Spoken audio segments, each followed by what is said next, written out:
Hey guys, मैं उदय और आज हम बात करने वाले हैं अर्नेट आइंस्टाइन रिएक्शन के बारे में। अर्नेट आइंस्टाइन रिएक्शन क्या होती है, किस तरीके से इसकी मैकेनिज्म होती है और कौन कौन सी चीजें इसमें इंपॉर्टेंट होती हैं, वो सारी की सारी बातें हम इस वीडियो में करने वाले हैं। तो चलो शुरू करते हैं।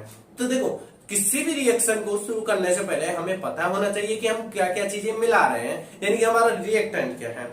तो इस रिएक्शन की अगर बात की जाए तो इस रिएक्शन में क्या है, इस रिएक्शन में हम कार्बोक्सिलिक एसिड लेते हैं और जो हमारा कार्बोक्सिलिक एसिड है यानी कि जो रिएक्टेंट है वो भी कार्बोक्सिलिक एसिड है और जो प्रोडक्ट है वो भी कार्बोक्सिलिक एसिड है। तो फर्क क्या है? तो फर्क इसमें सिंपल है कि हमारा रिएक्टेंट जो है, रिएक्टेंट में एक CH2 ग्रुप, एक मेथिलीन ग्रुप कम होता है। किसके कंपैरिजन में? प्रोडक्ट के कंपैरिजन में। प्रोडक्ट में एक CH2 ग्रुप ज्यादा होता है। इसे हम एक एग्जांपल से समझते हैं। मान लो मेरे पास एसिटिक एसिड है। एसिटिक एसिड का फॉर्मूला क्या होता है? एसिटिक एसिड CH3COOH, ठीक है। और मुझे क्या चाहिए? मुझे चाहिए प्रोपेनोइक एसिड। प्रोपेनोइक एसिड का फॉर्मूला CH3CH2COOH, ये है प्रोपेनोइक एसिड। और मुझे चाहिए प्रोपेनोइक एसिड और मेरे पास है एसिटिक एसिड। तो मैं इस मेथड का यूज करूंगा, मैं इस रिएक्शन का यूज करूंगा ताकि मुझे प्रोपेनोइक एसिड मिल सके। और मेरे पास है एसिटिक एसिड। एसिटिक एसिड का फॉर्मूला CH3COOH, यानी कि जो हमारा रिएक्टेंट है उस रिएक्टेंट में एक CH2 ग्रुप, एक मेथिलीन ग्रुप कम है और जो प्रोडक्ट है उसमें एक मेथिलीन ग्रुप ज्यादा है। तो मेरे पास अगर एसिटिक एसिड है और मुझे बनाना है प्रोपेनोइक एसिड, तो मैं इस मेथड का यूज करूंगा। तो देखो, इसमें सबसे इंपॉर्टेंट चीज क्या होती है? पहले बात करते हैं, the reaction consist in increasing the length of the carbon chain by 1 CH2 group in carboxylic acid. ये तो हमने बात कर ली कि जो हमारा रिएक्टेंट है और प्रोडक्ट है उसमें फर्क क्या है। प्रोडक्ट है उसमें एक CH2 ग्रुप ज्यादा होता है, यानी कि जो हमारे कार्बन की चेन है वो लंबी हो जाती है, एक CH2 ग्रुप उसमें बढ़ जाता है रिएक्टेंट के कंपैरिजन में। तो इसकी जो मैकेनिज्म होती है वो किस तरीके से प्रोसीड होती है वो हम आगे बात करेंगे। पहले इसमें जो सबसे इंपॉर्टेंट जो चीजें होती हैं, यानी कि जो हम कार्बोक्सिलिक एसिड में जो जो चीजें मिलाएंगे वो क्या क्या चीजें होती हैं वो बात कर रहे हैं। तो देखो, सबसे पहले जो हमारा एसिड होता है, एसिड कौन है? ये एसिड है हमारा, ठीक है। ये एसिड है, कार्बोक्सिलिक एसिड है। अब इस एसिड में हम SOCl2 डालेंगे, ठीक है। SOCl2 का काम क्या होता है? SOCl2 जब भी हम डालते हैं ना एसिड में तो हमें एसिड क्लोराइड या फिर एसिड हैलाइड मिलता है, ठीक है। अगर हम SOCl2 लेते हैं तो एसिड क्लोराइड मिलता है। अब एसिड क्लोराइड में हम CH2N2 डालते हैं। CH2N2 क्या होता है? देखो, CH2N2 ये होता है CH2N ट्रिपल बॉन्ड N, यहां पर पॉजिटिव चार्ज, यहां पर नेगेटिव चार्ज, ठीक है। ये क्या है? ये है डाईएजोमेथेन, ठीक है। ये है डाईएजोमेथेन जो कि रिएक्ट करेगा, यहां पर अटैक करेगा, कहां पर? इस कार्बन पर अटैक करेगा और हमारा डाईएजो कीटोन बना लेगा। ये सारी सारी चीजें ना, ये तो मैंने केवल एक सिंपल रिएक्शन लिखी है, जिससे डिटेल से इसे खोल करके हम देखेंगे इसकी मैकेनिज्म में, यानी कि जो चीजें ये किस तरीके से अटैक कर रहा है, किस तरीके से ये हमारा डाईएजो कीटोन बना रहा है, ये सारी सारी चीजें ना हम मैकेनिज्म से पता लगाएंगे कि किस तरीके से ये मैकेनिज्म प्रोसीड होती है। तो देखो, यहाँ पर डाईएजो कीटोन बन रहा है। अब डाईएजो कीटोन जो होता है ना, उसे अगर हम हीट करेंगे किसकी प्रेजेंस में? Ag2O की प्रेजेंस में अगर हीट करेंगे ना तो हमें कीटीन मिलेगी। यहाँ पर रीअरेंजमेंट भी देखने को मिलता है।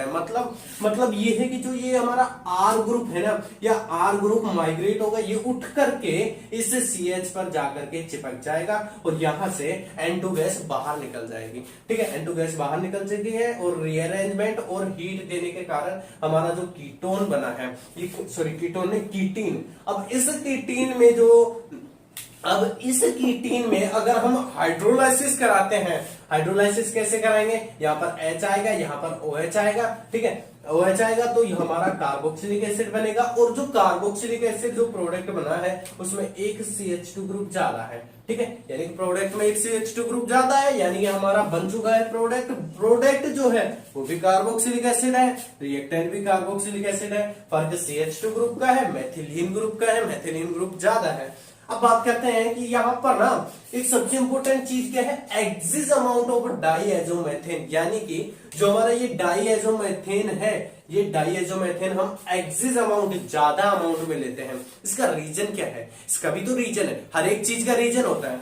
तो यहां पर इसका रीजन क्या है? देखिए यहां पर हम 2 मोल डाइएजोमेथेन के ले रहे हैं। इसका कारण क्या है? इसका कारण ये है कि जो हमारा एसिड क्लोराइड बना है, ये एसिड क्लोराइड फर्स्ट मोल के साथ रिएक्ट करेगा और रिएक्ट करके हमारा ये बना देगा। इसे क्या बोलेंगे हम? इसे बोलेंगे डाइएजोकीटोन। ठीक है, ये हमारा जो डाइएजोकीटोन है, ये डाइएजोकीटोन बन चुका है। अब डाइएजोकीटोन देखो, यहां पर डाइएजोकीटोन बन चुका है। अब डाइएजोकीटोन और HCl बना है ना, ये भी तो रिएक्ट कर सकते हैं, ये रिएक्ट करके अलग ही प्रोडक्ट बना सकते हैं। ठीक है, तो इनकी जो रिएक्शन है, इन रिएक्शन को रोकने के लिए हम दूसरे मोल का यूज करते हैं। जो दूसरा मोल होता है ना डाइएजोमेथेन का, डाइएजोमेथेन जो ये है, इस डाइएजोमेथेन का दूसरे मोल का यूज करते हैं। दूसरा मोल क्या करेगा? इस HCl को न्यूट्रल कर देगा, यानी कि जो HCl है उससे साथ ये रिएक्ट करेगा और रिएक्ट करके क्या बना लेगा? मेथिल क्लोराइड बना लेगा। और मेथिल क्लोराइड जो होती है वो गैसीय फॉर्म में होती है, वो उड़ करके बाहर निकल जाएगी। तो यहां पर हमें ये शेप मिल गया और ये ही हमें शेप चाहिए। अगर हम दूसरा मोल यूज ना करें ना, किसका? डाइएजोमेथेन का, डाइएजोमेथेन का दूसरा मोल यूज ना करें तो क्या होगा? ये दोनों रिएक्ट कर लेंगे। ये दोनों रिएक्ट, देखो यहां पर रिएक्ट कर रहे हैं, ये दोनों रिएक्ट करके हमारा क्लोरोमेथिल कीटोन बना लेंगे। और क्लोरोमेथिल कीटोन अगर बन गया, मान लो क्लोरोमेथिल कीटोन बन गया, तो क्लोरोमेथिल कीटोन अगर बन गया तो हमारा कीटीन नहीं बनेगा, और कीटीन नहीं बनेगा तो हमें जो प्रोडक्ट चाहिए वो हमें प्रोडक्ट नहीं मिल पाएगा। तो हमें जो प्रोडक्ट चाहिए उस प्रोडक्ट को पाने के लिए हमें एक्सिस अमाउंट ऑफ डाइएजोमेथेन लेनी पड़ती है। तो आई होप आपको समझ में आ रहा होगा कि किस तरीके से हम डाइएजोमेथेन की एक्सिस अमाउंट लेते हैं। मतलब ये है कि 2 मोल लेते हैं, 1 मोल रिएक्ट करेगा हमारे इस एसिड क्लोराइड के साथ और दूसरा मोल रिएक्ट करेगा इस HCl को न्यूट्रलाइज करने के लिए, यानी कि इससे न्यूट्रल करके CH3Cl को बाहर निकालने के लिए हम दूसरे मोल का यूज करते हैं। तो ये है सबसे इंपॉर्टेंट चीज कि एक्सिस अमाउंट ऑफ डाइएजोमेथेन हम क्यों लेते हैं। ठीक है, अब देखो यहां पर हम H2 मिला रहे हैं। अगर हम H2 ना मिलाए, मान लो अगर हम H2 ना मिलाए और अल्कोहल मिलाए, अल्कोहल क्या होता है? देखो अल्कोहल ना हमेशा ROH, ये किस में टूटता है? ये टूटता है RO माइनस और H+। जो H+ यानी कि जो अल्कोहल्स होते हैं ये क्या होते हैं? ये एसिडिक होते हैं, ये बेसिक नहीं होते, एसिडिक होते हैं। ये H+ दे देते हैं और जो कॉन्जुगेट बेस बनाते हैं। तो ये RO माइनस में टूटता है, RO माइनस और H+ में। अब ये RO माइनस और H+ कहां पर अटैक करेंगे? यहाँ पर डबल बॉन्ड है, यहाँ पर अटैक करेंगे और हमारा जो प्रोडक्ट है ये बना लेंगे। यानी ये क्या है? ये है एस्टर। तो एस्टर हमें देखने को मिलता है, ये क्या है? एस्टर। एस्टर हमें देखने को मिलता है। अगर हम यहां पर NH3 यूज करते हैं तो हमें क्या मिलेगा? हमें एमाइड देखने को मिलेगा। यानी कि जो हमारा कीटीन बना है उस कीटीन पर हाइड्रोलाइसिस नहीं करा करके अगर हमें NH3 की रिएक्शन कराते हैं तो हमें एमाइड देखने को मिलता है। अगर हम RNH2 मिलाएं तो क्या होगा? तो हमें सब्स्टिट्यूटेड एमाइड्स देखने को मिलता है। तो यहां पर जो NH3 है, ROH है, RNH2 है, ये किस तरीके से रिएक्ट करते हैं ये भी हम देख चुके हैं। और यहाँ पर एक्सिस अमाउंट क्यों लेते हैं ये भी देख चुके हैं। और जो हमारी रिएक्शन है वो किस तरीके से प्रोसीड करती है ये भी हम देख चुके हैं। अब सबसे इंपॉर्टेंट चीज क्या है? सबसे इंपॉर्टेंट चीज है हमारी मैकेनिज्म। तो हम अब बात करते हैं मैकेनिज्म की। तो मैकेनिज्म किस तरीके से इसमें प्रोसीड होती है, किस तरीके से हम इसमें मैकेनिज्म को देखते हैं। तो चलिए अब हम बात करते हैं मैकेनिज्म की। तो देखो सबसे पहले हम वो ही रिएक्टेंट लेते हैं जो हमने लिया था। सबसे पहले हम लेते हैं RCOOH। ठीक है, ये हमारा रिएक्टेंट है। अब यहां पर अटैक कौन करेगा? यहां पर अटैक करेगा रिएजेंट। रिएजेंट कौन है? SOCl, यहाँ पर Cl। ठीक है, ये अटैक करेगा। सबसे पहले क्या होगा? यहाँ पर लोन पेयर है, लोन पेयर यहाँ पर जाएंगे, यहाँ पर जाएंगे, ये यहाँ पर माइग्रेट करेगा, माइग्रेट करेगा। और इसके बाद क्या होगा? इसके बाद यहाँ पर नेगेटिव चार्ज आएगा, ये यहाँ से यहाँ पर अटैक करेगा। क्यों? क्योंकि यहाँ पर ये माइग्रेट कर जाएगा ऑक्सीजन की तरफ। तो हमें जो चाहिए वो क्या? तो हमें क्या मिलेगा? हमें मिलेगा ये RCO, यहाँ पर क्या है? OH है, यहाँ पर डबल बॉन्ड, यहाँ पर पॉजिटिव चार्ज, यहाँ पर आएगा S, ऑक्सीजन पर नेगेटिव चार्ज, यहाँ पर Cl, यहाँ पर Cl। ठीक है, हमारा ये बन चुका है। अब क्या होगा, यहाँ पर जो हमें मिला है, यहाँ पर एक ऑक्सीजन पर नेगेटिव चार्ज और एक ऑक्सीजन पर पॉजिटिव चार्ज है। और किसी भी स्पीसीज में अगर चार्ज आता है ना, तो वो स्पीसीज पहले अपने चार्ज को बैलेंस करने की सोचती है। और ऑक्सीजन पर जब भी पॉजिटिव या फिर नेगेटिव चार्ज आता है, तो सबसे पहले हम नेगेटिव चार्ज को बैलेंस करते हैं, क्योंकि नेगेटिव चार्ज जो ऑक्सीजन पर होता है ना, वो काफी ज्यादा अनस्टेबल होता है। तो पहले हम उसे स्टेबल करते हैं। तो उसे स्टेबल कैसे करेंगे, यहाँ पर ऑक्सीजन है ना, यहाँ पर ये ऑक्सीजन है। नेगेटिव चार्ज का मतलब क्या है, यहाँ पर इलेक्ट्रॉन है, ठीक है। ये इलेक्ट्रॉन यहाँ पर जाएंगे, बॉन्ड बनाएंगे, और क्लोरीन है, क्लोरीन बाहर होगा Cl- के फॉर्म में, ठीक है। यानी क्लोरीन अपने इलेक्ट्रॉन लेके जाएगा, यहाँ पर पॉजिटिव चार्ज आएगा, पॉजिटिव नेगेटिव बॉन्ड बना लेंगे, ठीक है। लेकिन किसी भी रिएक्शन में पॉजिटिव नेगेटिव ये चार्ज नहीं आते हैं, कभी भी नहीं आते हैं। यहाँ पर ये जो बॉन्ड माइग्रेट करने की बात कर रहा हूँ, हाँ यहाँ पर नेगेटिव चार्ज आता है, लेकिन यहाँ पर ऐसे नहीं होता है क्लोरीन लेके जा रहा है, यहाँ पर पॉजिटिव चार्ज बनेगा, यहाँ पर नेगेटिव है, बॉन्ड बना लेगा, ऐसा नहीं होता है। हम केवल समझने के लिए करते हैं ये सारी चीजें। तो हमें जो चाहिए वो, तो हमें क्या मिलेगा, तो हमें ये मिलेगा RCOS डबल बॉन्ड O, यहाँ पर क्लोरीन, ठीक है। यहाँ पर अभी भी OH है जिस पर पॉजिटिव चार्ज है। आगे क्या होगा, आगे अब हम इसे बैलेंस करेंगे। इसे बैलेंस करने के लिए हमें इस बॉन्ड को इस तरफ माइग्रेट करना पड़ेगा। अगर हम इस तरफ माइग्रेट करेंगे तो फिर पीछे से जो क्लोरीन, देखो यहाँ पर क्लोरीन निकला था, वो क्लोरीन आएगा और अटैक करेगा। कहां पर करेगा, इस कार्बन पर अटैक करेगा।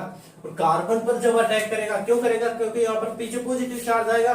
दोनों के दोनों इलेक्ट्रॉन जो है बॉन्ड के, वो कहां पर जा रहे हैं, ऑक्सीजन, इस ऑक्सीजन पर जा रहे हैं, पीछे पॉजिटिव चार्ज, क्लोरीन जो निकला था वो अटैक करेगा। तो क्या बनेगा, तो हमें ये मिलेगा, तो हमें ये देखने को मिलेगा SOCl, यहाँ पर ऑक्सीजन, ठीक है। और यहां पर क्या आएगा, सिंगल बॉन्ड OH। अब कोई भी चार्ज नहीं है। अब क्या होगा यहाँ पर, सॉरी क्लोरीन। अब क्या होगा, अब आगे ना यहाँ पर जो हाइड्रोजन है, ये हाइड्रोजन बाहर निकलेगा, यहाँ पर इस तरीके से बॉन्ड माइग्रेट करेगा, से इस तरीके से होता है। यहाँ पर ऑक्सीजन, यहाँ पर हाइड्रोजन, ठीक है। यहाँ पर इस तरीके से जुड़े हुए हैं। और क्या होगा, यहाँ पर दोनों दोनों जो इलेक्ट्रॉन है बॉन्ड के, बॉन्ड के इलेक्ट्रॉन ऑक्सीजन पर आते हैं, ऑक्सीजन पर आएंगे, नेगेटिव चार्ज आएगा। अगर यहाँ पर हमें बॉन्ड बनाना है तो इस पर पॉजिटिव चार्ज चाहिए। पॉजिटिव चार्ज कैसे लाएंगे, यहाँ पर इस तरीके से ये बन चुका है। अब इस बॉन्ड को हम इस तरीके से माइग्रेट, इस तरफ माइग्रेट करेंगे, यहाँ पर पॉजिटिव चार्ज आएगा, बॉन्ड बना लेंगे, और यहाँ पर नेगेटिव चार्ज आएगा। इस नेगेटिव चार्ज को बैलेंस करने के लिए क्या करेंगे, यहाँ पर जो क्लोरीन है, इस क्लोरीन को निकालेंगे। यहाँ से क्लोरीन निकल चुका और यहाँ से H निकल चुका, तो मिलकर क्या बनाएंगे, HCl बन चुका। अब क्या होगा, जो हमें मिला है ये, वो ये होगा C double bond O Cl, यानी कि ये जो है, ये है, और जो ये निकला है, एक तो ये निकल चुका है, ठीक है, और एक ये निकल चुका। ये कैसे निकलेगा, ये निकलेगा, मतलब यानी कि हमारी जो SO2 गैस है वो भी निकलेगी।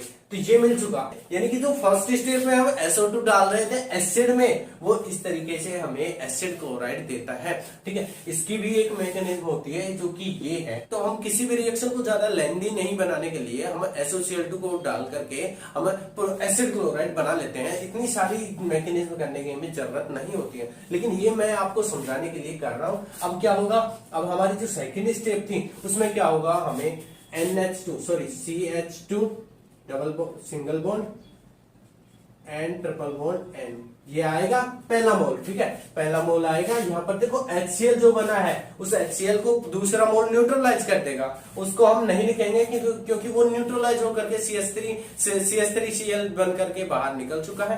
अब हमारा जो एक मोल बचा है, वो एक मोल रिएक्ट करेगा, यहाँ पर नेगेटिव चार्ज आएगा, और यहाँ से ये बॉन्ड माइग्रेट करेगा, पीछे पॉजिटिव चार्ज, यहाँ से ये अटैक करेगा। अब अटैक करेगा तो क्या बनाएगा, अटैक करके हमारा C ऑक्सीजन पर नेगेटिव चार्ज, क्लोरीन, यहाँ से CH2 single bond and triple bond N, ठीक है। यहाँ पर पॉजिटिव चार्ज, यहाँ पर पॉजिटिव चार्ज, ये बन चुका। अब क्या होगा, अब नेगेटिव चार्ज इस पर है, ये अपने नेगेटिव चार्ज को खत्म करना चाहेगा, क्योंकि यहाँ पर ये अनस्टेबल है। तो यहाँ से ये बॉन्ड माइग्रेट करेगा, और यहाँ से बॉन्ड माइग्रेट करेगा तो यहाँ से ना HCl निकलेगा। कैसे निकलेगा, यहाँ से क्लोरीन H से, अब क्लोरीन निकलेगा, और यहाँ पर H है ना, यहाँ पर H है, वो भी निकलेगा। वो निकलेगा तो हमें क्या मिलेगा, हमें मिलेगा RCOCH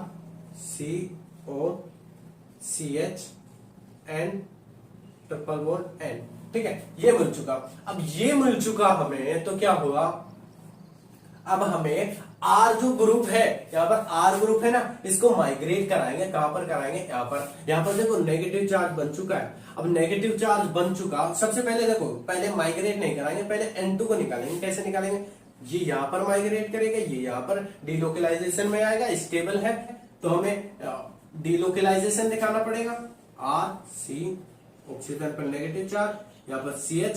ठीक है, यहाँ पर बॉन्ड बन चुका है। अब बॉन्ड बन चुका है, यहाँ पर N ट्रिपल बॉन्ड N, यहाँ पर पॉजिटिव चार्ज, यहाँ पर बॉन्ड बन चुका है। यानी कि यहाँ पर जब भी डिलोकलाइजेशन आता है ना तो वो स्टेबल हो जाता है। यहाँ पर डिलोकलाइजेशन है, स्टेबल है। अब क्या होगा, ये नेगेटिव चार्ज फिर यहाँ पर जाएगा, ये यहाँ पर, अब ये बाहर हो जाएगा, -N2 गैस बाहर निकल जाएगी। अब क्या मिलेगा हमें, ये मिलेगा, तो RC डबल बॉन्ड OCN, ये कार्बन जो है, ये कार्बीन है, ये कार्बीन बन चुकी। अब ये कार्बीन जो बनी है, ये कार्बीन में अब देखो यहां से ये R ग्रुप है, ये माइग्रेट होगा, यहाँ पर जाएगा। ये जो नॉन बॉन्डिंग इलेक्ट्रॉन है, ये नॉन बॉन्डिंग इलेक्ट्रॉन यहाँ पर बॉन्ड बना लेंगे। देखो यहाँ पर एक तरीके से ये नेगेटिव चार्ज है। अब यहाँ पर 2 इलेक्ट्रॉन है, एक बॉन्ड में 2 इलेक्ट्रॉन होते हैं, यहाँ से पॉजिटिव चार्ज आएगा, R ग्रुप माइग्रेट कर रहा है, दोनों के दोनों इलेक्ट्रॉन लेके जाएगा, यहाँ पर पॉजिटिव चार्ज छोड़ेगा, यहाँ पर नेगेटिव चार्ज है, यहाँ पर पॉजिटिव, बॉन्ड बना लेंगे। यानी कि 2 इलेक्ट्रॉन आपस में मिलकर के यहाँ पर बॉन्ड बना देंगे। और क्या बनेगा हमें, क्या मिलेगा हमें, RCH, यहाँ पर डबल बॉन्ड, यहाँ पर कार्बन डबल बॉन्ड ऑक्सीजन, हमें ये देखने को मिला। ठीक है, ये देखने को मिलेगा। अब क्या होगा, ये बन चुका है, इसे हम क्या बोलते हैं, इसे हम क्या बोलते हैं, इसे हम बोलते हैं कीटीन। यानी कि हमें कीटीन मिल चुकी है। अब हम आगे किस तरीके से रिएक्शन कराएंगे, मान लो H2 हम डालते हैं, H2 क्या काम करेगा, हाइड्रोलाइसिस कराएगा। यहाँ पर H, यहाँ पर OH, यहाँ पर हमें कार्बोक्सिलिक एसिड देखने को मिलेगा, RCH2COOH। यहाँ पर कार्बोक्सिलिक एसिड बना है, जिसमें एक CH2 ग्रुप ज्यादा है। किसके कंपैरिजन में, हमारे रिएक्टेंट के कंपैरिजन में। ये इतनी बड़ी इसकी मैकेनिज्म है। देखो यहाँ पर जो शुरू में SOCl2 डालते हैं ना, उसकी कोई भी मैकेनिज्म नहीं कराता है। क्यों नहीं कराता, क्योंकि उसकी मैकेनिज्म यहाँ तक पहुंचती है। और अगर उसकी भी मैकेनिज्म हम करेंगे तो काफी बड़ी मैकेनिज्म हमें देखने को मिलती है। तो इससे अगर हम SOCl2 डालते हैं ना, तो हम डायरेक्ट SOCl2 को डाल करके ये बना देते हैं और फर्दर आगे हम उसकी मैकेनिज्म कराते हैं। तो लेकिन यहाँ पर हम डिटेल से देखने के लिए हमें यहाँ पर SOCl2 किस तरीके से रिएक्ट कर रहा है, किस तरीके से रिएक्ट करके एसिड क्लोराइड बनाएगा, वो भी हमने देखा है। ठीक है, तो आगे इस तरीके से ये रिएक्ट करेगा, यहाँ पर कीटीन बना लेगा। अब देखो ये क्या है, ये है हमारा, ये जो मैकेनिज्म, ये जो डिलोकलाइजेशन में आ रहा है, ये क्या है, ये हमारा डाइएजो कीटोन है। ठीक है, ये डाइएजो कीटोन है। अब यहाँ पर हम एक्सिस अमाउंट ऑफ डाइएजोमेथेन ले रहे हैं, यानी कि यहाँ पर जो CH2N2 जो है उसकी एक्सिस अमाउंट ले रहे हैं, क्योंकि इसमें जो रिएक्शन में HCl बनता है ना, उस HCl को हमें न्यूट्रलाइज करना पड़ता है। यहाँ पर 2 मोल की ही जरूरत नहीं है हमें, हमने केवल एग्जांपल लिया था कि 2 मोल है हमारे, तो किस तरीके से रिएक्ट करेंगे। यहाँ पर HCl बन रहा है, यहाँ पर भी HCl बन रहा है, HCl बाहर निकल रहा है। तो इस HCl को न्यूट्रलाइज करने के लिए भी हमें 1 मोल की जरूरत पड़ेगी।